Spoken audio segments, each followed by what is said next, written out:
미가 5장 1절에서 15절. 딸 군대여 너는 떼를 모을지어다. 그들이 우리를 에워쌌으니 막대기로 이스라엘 재판자의 뺨을 치리로다. 어, 미가를 읽으면서 언제 썼는 것이고 왜 썼는 것인지를 알아야 말씀하시는 게 알아듣습니다. 안 그러면 코드가 들어 있어 가지고 알아듣지를 못합니다. 그래서 그 코드를 분석을 해야 메시지를 전달받을 수 있는데, 오늘 미가는 북이스라엘이 아직 망하기 전입니다. 그리고 북이스라엘이 망하고 나서 어 미가는 이제 끝나는 거죠. 그리고 남유다가 150년 정도 있다가 망하게 되는데, 어 지금 얘기하는 거 들어보면 예수님을 얘기하고 있는 거예요. 그러면 예수님이 오기 전에 북이스라엘이 망한 게 BC 722년이니까 적어도 730년, 730년, 740년 기원전 이렇게 된단 말이에요. 그러니까 미가가 그렇게 말했을 때 어떻게 예수님을 말할 수 있을까? 그런 거를 어, 생각하면서 읽어야 되지. 안 그러면 이게 나한테 해당되는 말인지 안, 안 되는 말인지 모릅니다. 그러니까 다시 말해서 2750년 전에 이 말이 우리에게 에, 무슨 관계가 있는가를 생각해 보면서 읽어야 됩니다. 그런데 읽어보면 딱 맞아 떨어집니다. 이건 뭐, 누구도 이 성경을 변경시킬 수 없는 귀한 말씀이 됩니다. 우선 어제 미가가 얘기한 것은 어, 예루살렘 음, 여호와의 전에 에, 어떻게 된다고 그랬어요? 여호와의 전이 어, 우뚝 선다고. 여호와의 전은 모든 것에 우뚝 선다. 그래서 그 이름이 예루살렘인데, 우뚝 서는 게 뭐 싸워서 우뚝 서는 게 아니고 안 싸우고 평화로서 우뚝 서는 게 예루살렘이다. 그래서 예루살렘은 모든 산들 위에 뛰어난 산이다. 그리고 그 산에는 평화의 산이니까 사람들이 떼거리로 몰려온다. 지금 예루살렘 이러면 전부 한번 가보고 싶어 하고, 또 실제로 예루살렘을 놓고 싸움이 지금도 벌어지고 있고, 그러고 있는 게 예루살렘입니다. 이게 딴 게 아니라 말씀이라는 거죠, 우리한테는. 그래서 말씀을 읽으면 평화가 오는데, 그게 예루살렘이 평화의 성읍이기 때문에 우리는 평화의 성읍에 들어가면 그게 화평을 누리게 되는데, 성경을 읽어보면 화평을 누리게 됩니다. 우리는 유대인들의 삶을 보면서 철저하게 율법으로 살아가는 것을 볼 수 있습니다. 그래서 우리가 멋대로 재밌게 잘 살다가 유대인들이 살고 있는 율법을 읽어보면 갑자기 답답해지면서 우리는 제멋대로 살고 있구나, 그러면서 괴로워할 때가 있는데, 우리는 그리스도인이기 때문에, 그리스도가 어떻게 살았습니까? 무법천지로 살았어요. 법이 없었어요. 그냥 막 음, 할 일 없는 사람들 데리고 다니고, 일하는 사람도 따라오라 이래가지고 데리고 다니고, 그리고 뭐 지식이 없는 음, 어부들을 데리고 다니고, 이런 예수님인데 우리가 그와 같이 살아야 된다는 겁니다. 그래도 우리가 예의를 좀 가르쳐야지 후손들이 배우고 똑바로 하지. 유대인들 봐라, 그렇게 잘 가르쳐 가지고 훌륭한 나라가 됐지 않냐. 그런데 기독교는 그렇게 사는 게 아니에요. 율법대로 따지고, 야, 우리는 주일날 꼭 가야 돼. 다른 교회도, 다른 종교도 다 지키는 날이 있는데 우리 꼭 가야 돼. 이렇게 하면 그건 기독교적이지 못합니다. 가가지고 좋으면 가는 거고, 율법적으로 가기 싫은데, 나 그 사람 꼴 보기 싫은데, 이러면 갈 필요는 없어요. 그게 기독교입니다. 그러나 유대교는 가라 그러면 무조건 가야 됩니다. 그러니 우리는 마치 망한 것 같고 예의도 없고 인간 같지 않고 어, 그렇게 형편없는 거지만 속에는 하나님 주신 화평이 있고 속에는 하나님 주시는 기쁨이 있는 게 기독교인입니다. 그래서 자식들도 혼내거나 뭐 야단치거나 그렇게 안 합니다. 뭐 같이 있으니까 좋으니까 같이 하고 같이 예배 드리니까 좋으니까 같이 예배 드리고 이러는 거지 아지고 정해놓고 꼭꼭 하고 이렇게 하면 안 됩니다. 아니 그 뭐 맨날 정해놓고 뭐 세 번째 토요일은 아이들 오라 하고 뭐 그렇게 한다면서요.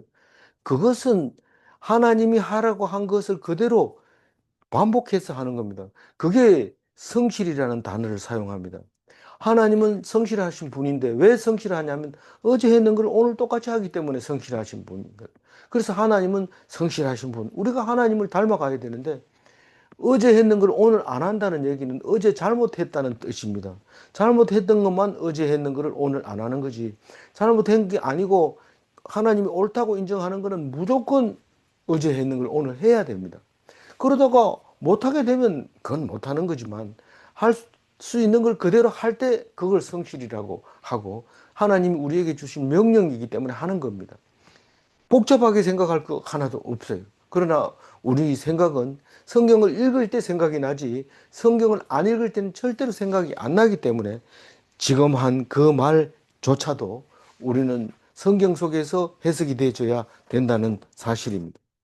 그래서 오늘 어, 5장 말씀은 예수님에 대해서 얘기하는데 마침 성탄절하고 이어져 있는데 매일 성경 편집자는 그것을 알고 맞췄는지는 모르겠어요. 아마 그랬을 가능성이 높아요. 그래서 딸 군대여 너는 때를 모을지어다 그들이 우리를 쌌으니 막대기로 이스라엘 재판장의 뺨을 치리로다. 이게 무슨 말인지 사실은 이 이야기가 이스라엘의 재판장의 뺨을 치리로다 이 말은 제가 지금 마태복음 26장 67절을 가지고 와서 기록을 해놨습니다. 우선 마태복음 26장 67절 말씀을 한번 읽어봅니다. 예, 이에 예수의 예수의 얼굴에 침을 뱉으며 주먹으로 치고 어떤 사람은 손바닥으로 때리며 이 예수님은 재판장 아닙니까? 이스라엘의 재판장입니다.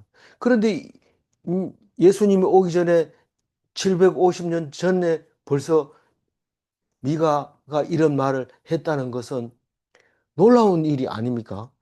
그런데 이사야도 이런 식으로 비슷하게 얘기를 해서 우리가 성탄절만 되면 이사야서를 읽게 됩니다.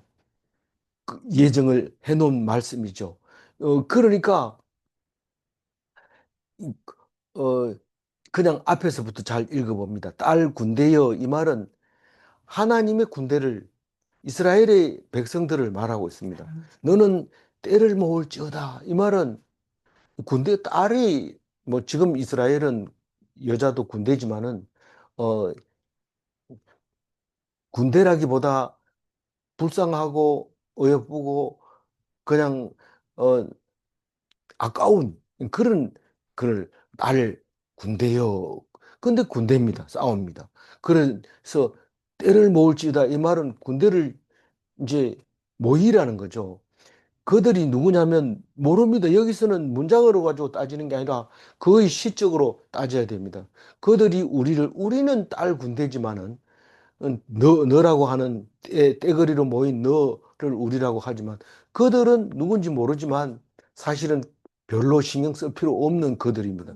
왜냐하면 우리를 에워싸고 있는 원수죠. 그 원수가 막대기로 예수님의 뺨을 치는 건데 이게 전에도 없었고 오직 예수님에게만 있고 지금은 없는 겁니까? 이렇게 물었을 때 이 이야기는 계속 반복되고 있는 거예요. 그때도 있었고 또 있었고 예수님이 와서 있고 또 지금도 있고 앞으로도 있을 겁니다. 그러나 이걸 예수님이라고 믿는 것은 우리 기독교인만 그렇습니다. 유대인들은 이 일은 계속 반복되고 그런 게 많다. 다시 말해서 지금 유대인들한테 가서 너희들은 왜 예수님 안 믿나? 이러면 하나님을 믿으면 되지. 왜 젊은 2000년 전에 중동 지방에 랍비한테 대들다가 젊은 나이에 십자가에 달려 죽은 죄인을 왜 너희들이 그렇게 하냐? 그런 내가 선지자다. 내가 하나님의 아들이다. 그렇게 한 사람이 그 예수 한 사람만 있는 줄 아느냐? 수없이 있다. 우리는 그것은 필요 없다. 그리고 예수를 안 믿는 겁니다. 그러나 우리는 그게 아니고 모든 성경이 다 예수님을 말씀하시는 거다라고 믿는 게 기독인입니다. 그러면 많다는데 그 예수만 한 사람만 믿어가 되냐? 왜 예수님은 흠이 없고 완벽하고 확실하고 그런 분이라고 성경은 말하고 있는데 그 성경을 믿는 게 우리들이죠. 그러니까 비슷한 건 있어요.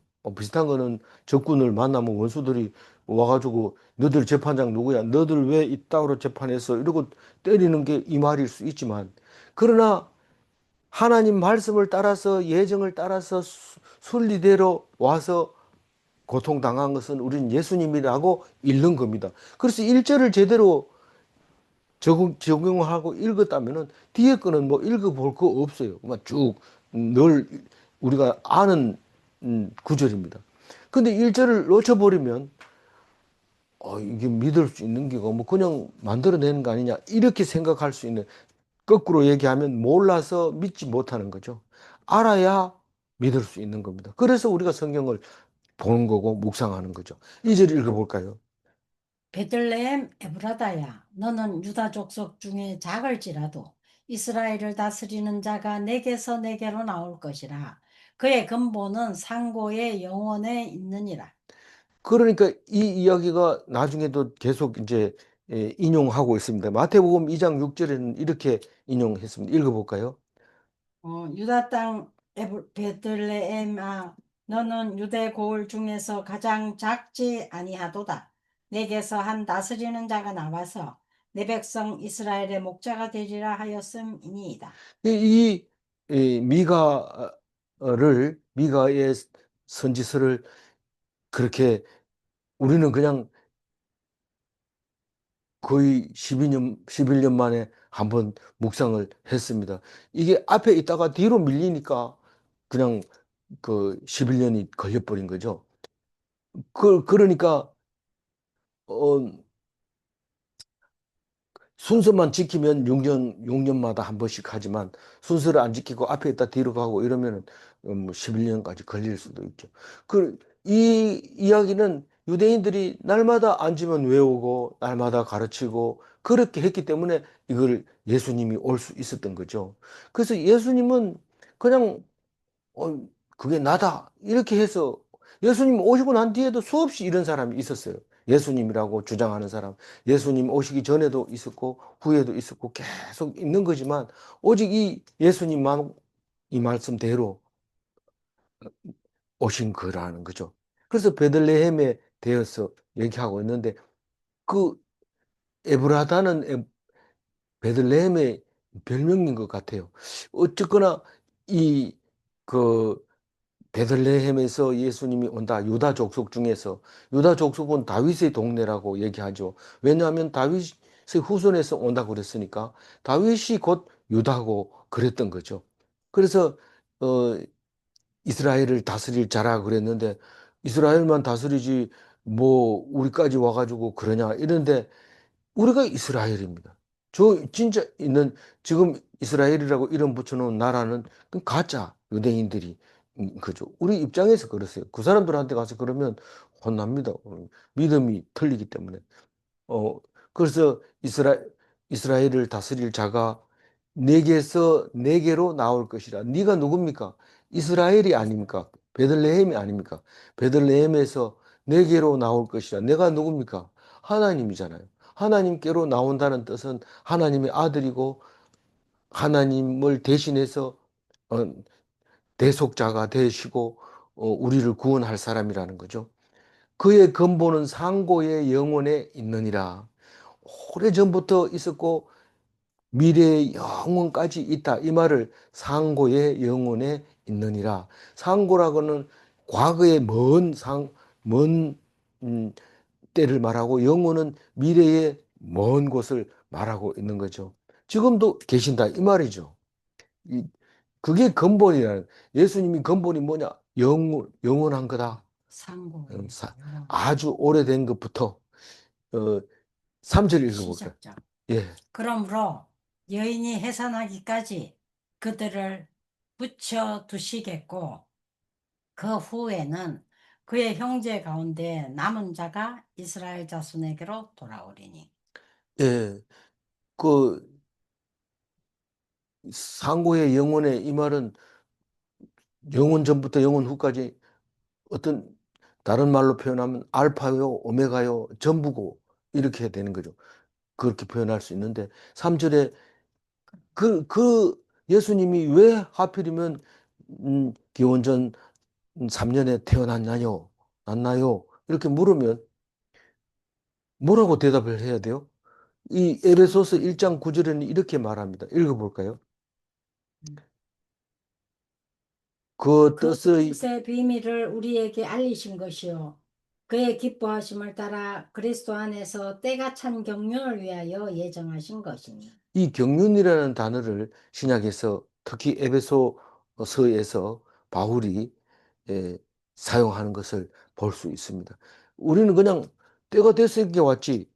예정한 날이 왔으니까 예수님이 오셨지. 그렇지만 이 경륜이라는 달을 쳐서 그때 오도록 예정되어 있었다라고 얘기를 합니다. 그게 기독교인들의 생각이죠.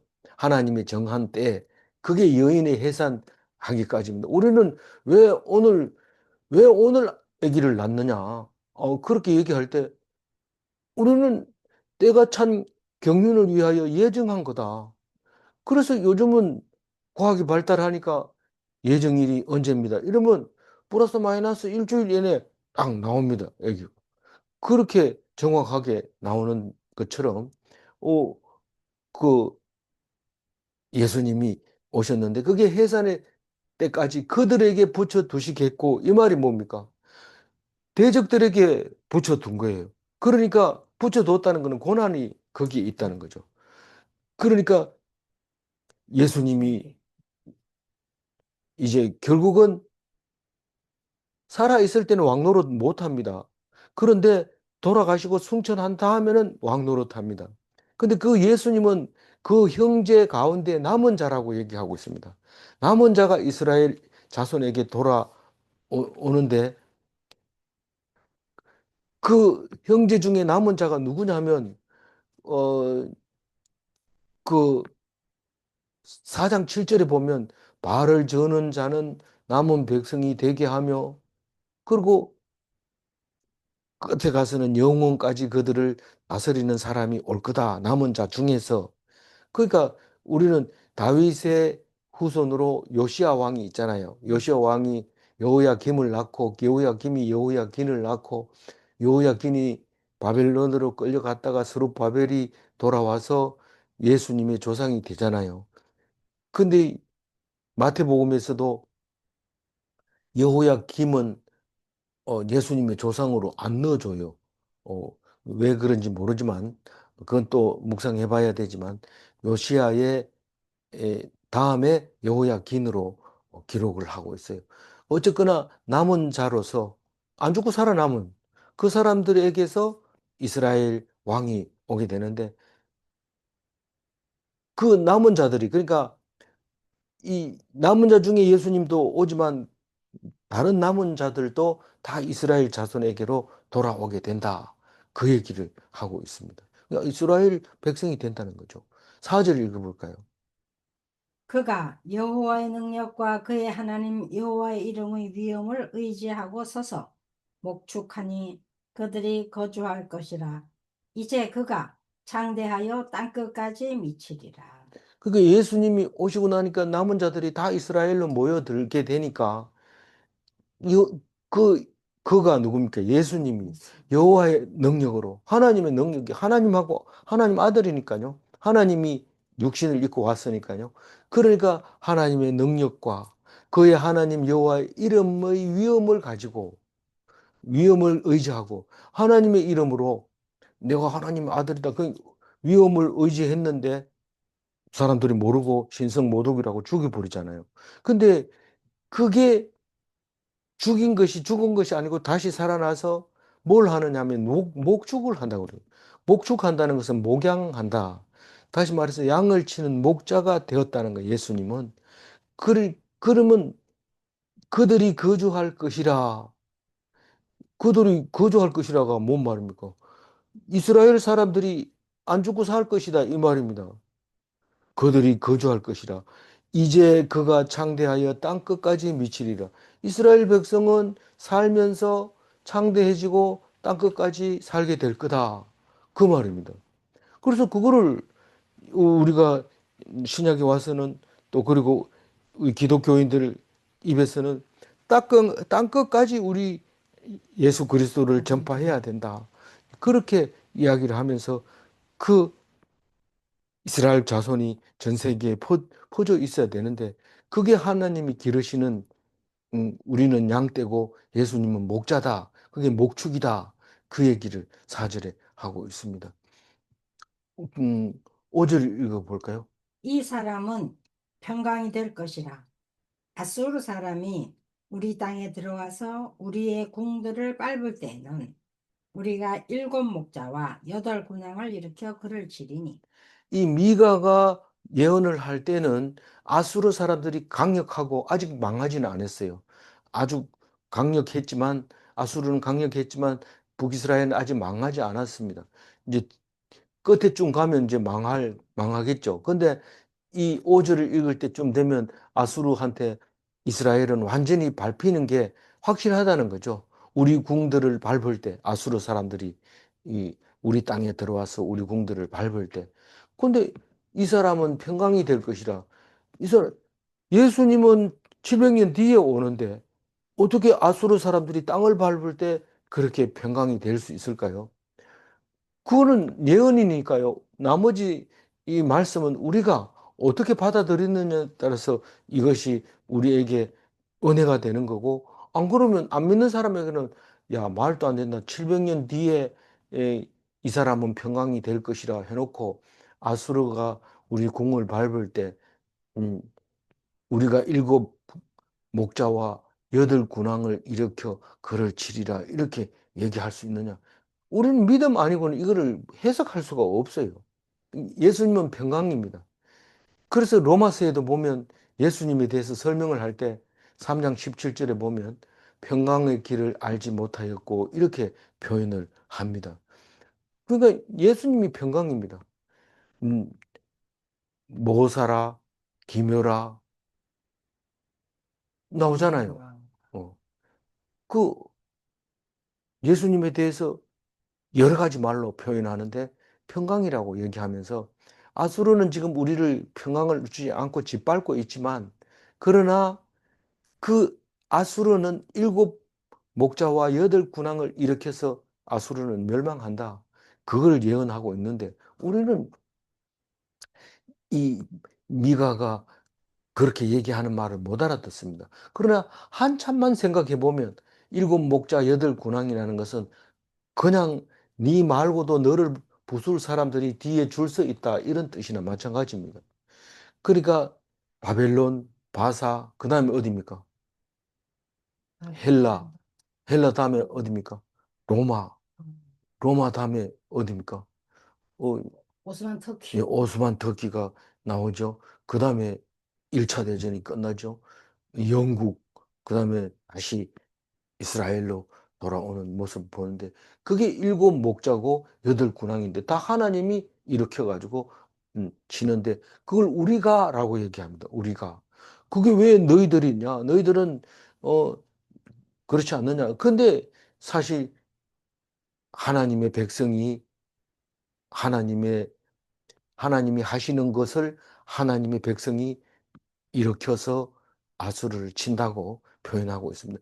그래서 이스라엘 백성은 아수르가 막 공격해 올 때 5절을 읽으면 뭔 뜻인지 모르지만 분명히 우리는 하나님께서 우리를 일으켜서 아수르를 치게 될 거다.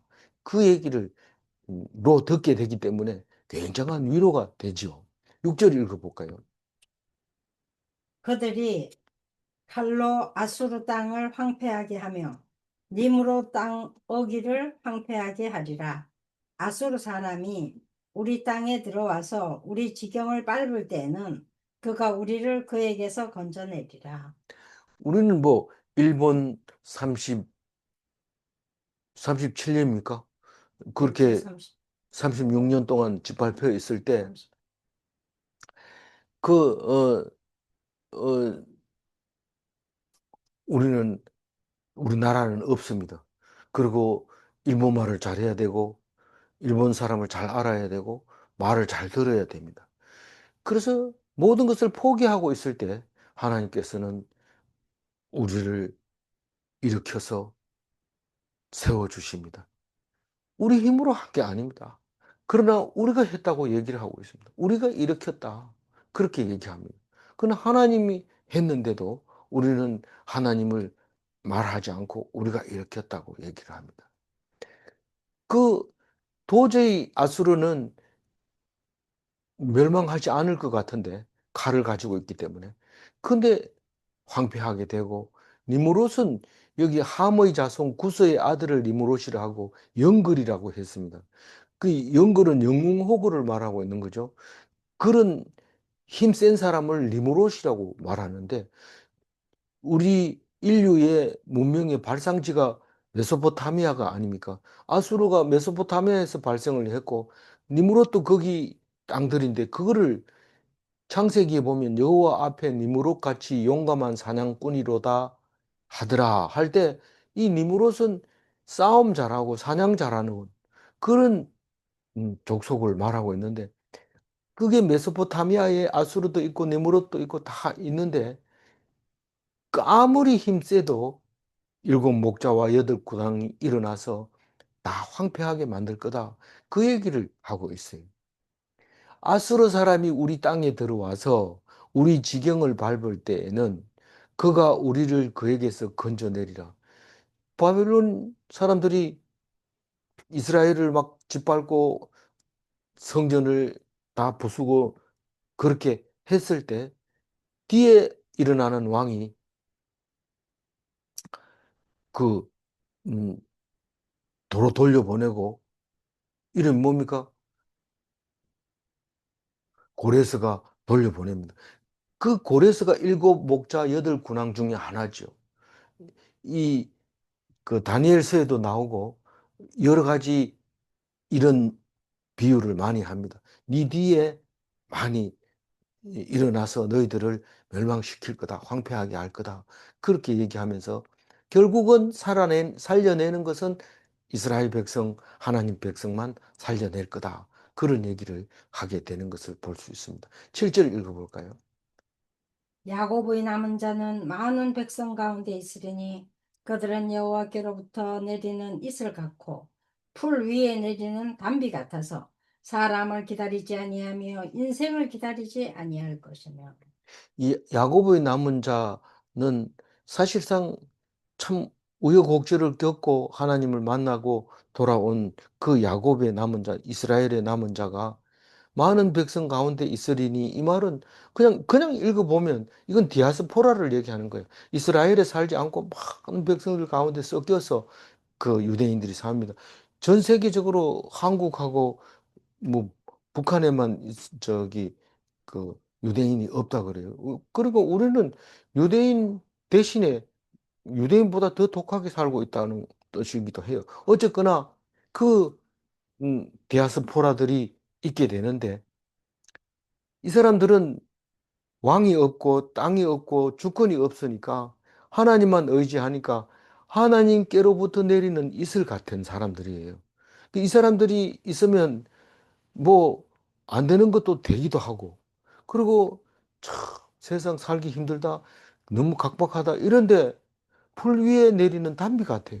그 사람들은 죽이면 죽고 그냥 뭐 막 막대해도 괜찮은 거예요. 그게 참 사람들에게 위로가 되는 거예요. 사람들에게 그 히틀러의 그 군대들이 유대인들을 학살할 때 한 나쁜 마음을 갖고 있는 거 아닙니다. 자기가 진급하고 그 자리를 지키기 위해서 죽이려고 죽이는데 머리를 쓰고 이렇게 죽이자 저렇게 죽이자 하고 연구하고 그런 거지. 실제로 군인들은 사람 죽이는 걸 그렇게 싫어했죠. 그러면서도 현실적으로 그렇게 죽이는 겁니다. 그러면서 유대인들한테 가서 교육받고 말을 듣고 또 심지어는 유대인들이 피아노 치면 그 소리 들으려고 불러다가 피아노 치게 하고 온갖 이런 건데 그게 결국은 이슬 같고 담비 같은 사람입니다. 우리는 존경받 뭐 저기 높은 사람이 돼가지고 돈 많이 벌고 높은 자리에 앉고 이걸 위해서 열심히 일하고 있지만 그것은 담비고 그것은 이슬이 될 수가 없습니다. 담비가 된다거나 이슬이 될 수 없습니다. 진짜로 힘들고 그렇게 할 때 사람들에게 야, 이 세상 그래도 살만하구나 그런 말을 할 수 있게 되는 거죠. 그래서 그런 사람은 사람을 기다리지 않습니다. 사람을 기다리지 않는다는 건 의지하지 않는다는 겁니다. 아, 이 사람은 언제 도와줄까? 이러면서 사람만 자꾸 이름 부르고 이러는데 이 이스라엘 백성은 사람을 기다리지 않고 인생을 기다리지 않는다 이랬는데 인생이 사람입니다. 하나님만 바라보고 있다는. 그래서 단비가 되고 이슬이 되고 하나님께로부터 오는 것이 되는 거죠. 8절 읽어볼까요? 야곱의 남은 자는 여러 나라 가운데에 많은 백성 가운데 있으리니 그들은 수풀의 짐승들 중에 사자 같고 양떼 중에 젊은 사자 같아서 매일 그가 지나간 적 밟고 찢으리니 능히 구원할 자가 없을 것이라. 그러니까 야곱의 남은 자가 여러 나라 가운데 많은 백성 가운데 있으리니 이 말은 7절에 야곱의 남은 자는 많은 백성 가운데 있으리니 같은 말이 반복이 되지만 이것은 시적으로 표현한 거니까 이해하고 들으셔야 됩니다. 그들은 이슬 같고 담비 같지만 사실은 사자 같다. 그 얘기를 합니다. 이 사자가 그냥 우리에 갇힌 사자가 아니라 숲풀 짐승들 중에 있는 사자입니다. 이 사자는 편안합니다. 왜냐하면 전부 내 먹잇감이잖아요. 사자. 근데 양떼 중에 젊은 사자는 너무 좋습니다. 양떼 고기 맛있거든요. 근데 이 젊은 사자는 식욕이 왕성하거든요. 그러니까 딱 사자가 딱 일어났다 이러면 그때는 그냥 죽을 생각을 해야 되는 거죠. 그래서 만일 그가 지나간 적, 누가요? 사자가 지나간 적. 사자가 누구냐? 이스라엘 흩어져 있는 디아스포라를 말하는데 밟고 찢으리니 능히 구원할 자가 없을 거다. 지금 뭔 얘기를 하려고 하는 이게 겁니까? 앞으로 이제 그 남은 자의 세상이 돌아올 거다. 예수님의 날이 돌아올 거다. 그 얘기 하려고 사자라는 말을 딱 꺼내옵니다. 그래서 마음만 먹으면 대적들은 구원받지 못한다. 이 말을 하고 있는데 그렇다고 해서 뭐 누구를 죽이려고 마음을 먹는 게 아니라 그냥 지나가면 다시 말해서 정의 앞에 너희들은 다 멸망할 거다. 이런 뜻이나 마찬가지입니다. 예수님은 정의를 부르짖고 있는 거니까요. 그래서 그 얘기를 지금 하고 있는 겁니다. 사자가. 그 예수님은 사자입니까? 아닙니까? 예수님은 사자입니다. 예수님이 믿으면 구원받고 믿지 않으면 구원 못합니다. 예수님 말고 구원할 사람이 찾아봐야지. 예수님 말고는 구원할 사람을 너희들에게 보내준 적이 없다. 이름을 그렇게 얘기를 하잖아요. 그래서 예수님이 거꾸로 읽은 거예요, 이게. 예수님을 믿으면 구원받는다 이랬는데 만일 그가 지나간 적 밟고 찢으리니 능히 구원할 자가 없을 것이다. 이 미가는 무슨 말인지 모르지만 하여튼 이렇게 자기도 모르게 한 거죠. 그랬을 때 그게 이루어지는 건 우리가 예수님을 보고 말씀하신 거다라고 인정하는 거죠. 9절 읽어볼까요? 내 손이 내 대적들 위에 들려서 내 모든 원수를 진멸하기를 바라노. 그러니까 이 갑자기 8절에서 약간 이렇게 비춰주다가 9절에 와서 확실하게 얘기해 주는데 8절까지는 뭔 얘기를 합니까? 지금 구세주라는 사람이 너희들 올 텐데 그게 사자라는 거죠.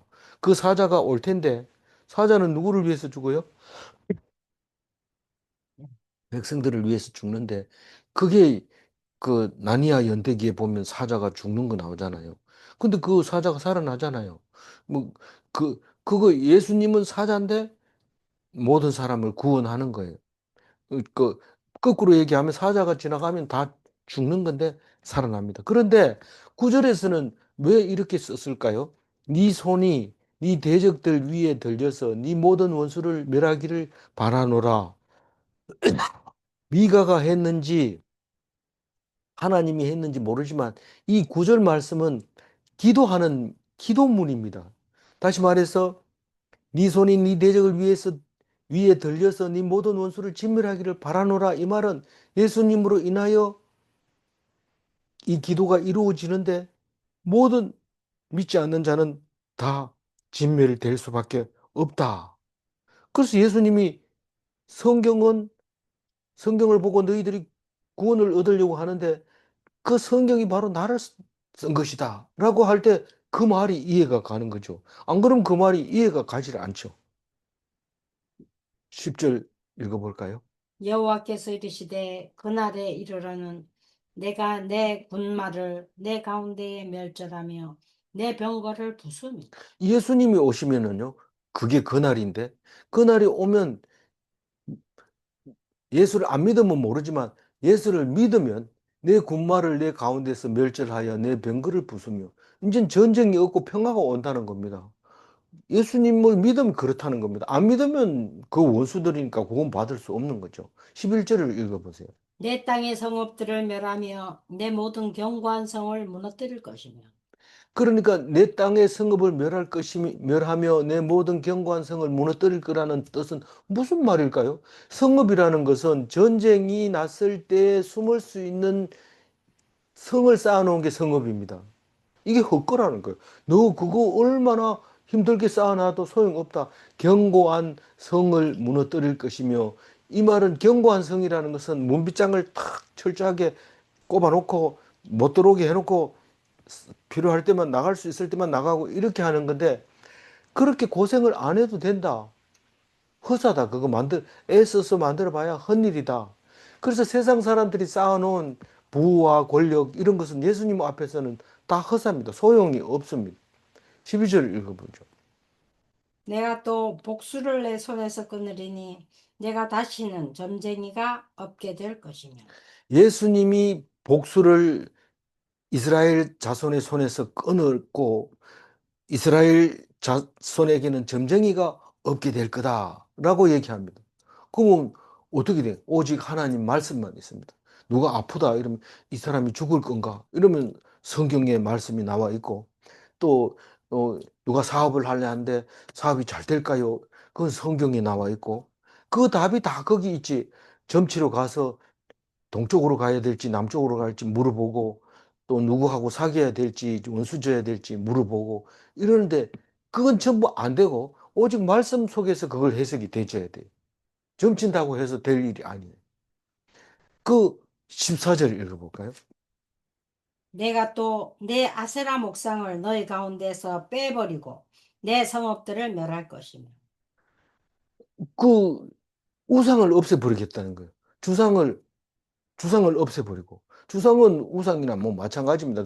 여기서 이제 시적으로 반복해서 하다 보니까 그런 말이 나오고. 손으로 만든 겁니다, 전부.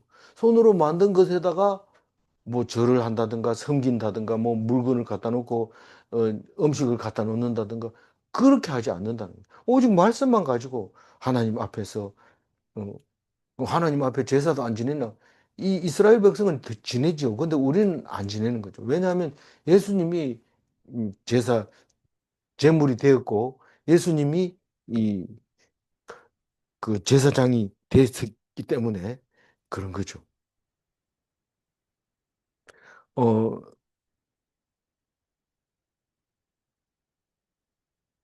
14절. 예, 14절 읽어주세요. 내가 또 내 아세라 목상을 너희 가운데서 빼버리고 내 성읍들을 멸할 것이며. 예. 그거는 앞에 우상이 야세라 목상이고 그런데 그거 없애버리고 성읍들을 멸할 것이며 성읍들은 앞에 또 설명했잖아요. 성읍들을 왜 멸합니까? 아무리 철저하게 방비하고 성을 쌓고 이래 봐야 소용이 없다는 거예요. 아무리 싸우려고 대들고 무기를 들고 대드는데 딴 데 쳐다보고 있고 뭐 물어도 대답도 안 하고 그러면 그거 부끄럽잖아요. 그런 일이 있는 거를 말하는 거죠. 왜 그럼 앞에 했는 얘기를 또 합니까? 모르죠, 그거는. 그거는 우리가 그 시를 쓰는데 왜 이렇게 썼느냐, 이렇게 하면 안 되고, 그걸 읽어보고 마음에 와닿아야 되죠. 예. 마지막 15절 읽어봅니다. 내가 또 진노와 분노로 순종하지 아니한 나라에 갚으리라 하셨느니라. 그러니까 불순종자는 멸망한다는 뜻입니다. 그 멸망할 때 진노와 분노로 이렇게 했는데, 불순종이라는 말을 우리가 잘 압니다. 뭘 순종하지 않는다고요? 말씀으로 하나님이 말씀했는데 그걸 안 따르고 잘난 체하고 목을 뻣뻣하게 해가지고 그렇게 하는 거를 순종하지 않은. 왜 나라라고 합니까? 사람 이렇게 안 하고. 이 여기서는 지금 미가는 지금 앞으로 일어날 일들을 얘기하기 때문에 나라로 표현합니다. 그래서 우리는 성경 말씀을 어떻게 읽느냐에 따라서 세계관이 달라진다 그럽니다. 이 나라가 세계관을 말하는 겁니다. 그러니까 세계관은 그 어,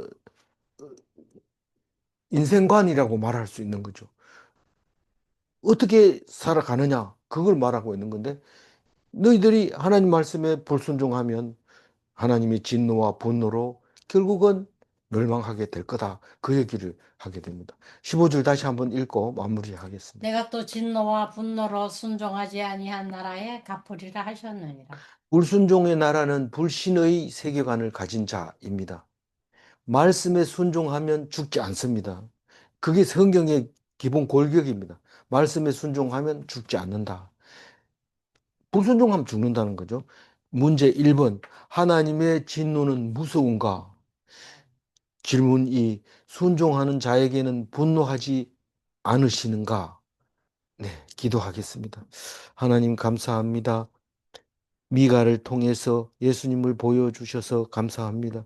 예수님이 세상에 오셔서 너희들이 성경을 상고하거니와 구원받기 위해서 성경을 상고하지만 예수님을 모르니까 결국은 구원받지 못하고 말씀을 불순종함으로써 멸망하게 되는 것을 말씀합니다. 우리는 그래서 예수 천당 불신 지옥을 확실히 외치지만 내용을 알지 못합니다. 날마다 우리에게 말씀 주셔서 오늘 또 미가를 통해서 예수님의 진정한 의미를 깨닫게 해주셔서 감사합니다. 오늘은 예수님이 세상에 오신 것을 기념하는 크리스마스 날입니다. 이 성탄절을 통해서 더욱 하나님 앞에 그 의미를 생각하며 일평생 하나님만 의지할 우리들에게 귀한 날 되게 하여 주옵소서. 주님께서 오늘 또 지켜주실 줄 믿사옵고 감사하며 우리 주 예수 그리스도 이름으로 기도 올리옵나이다. 아멘.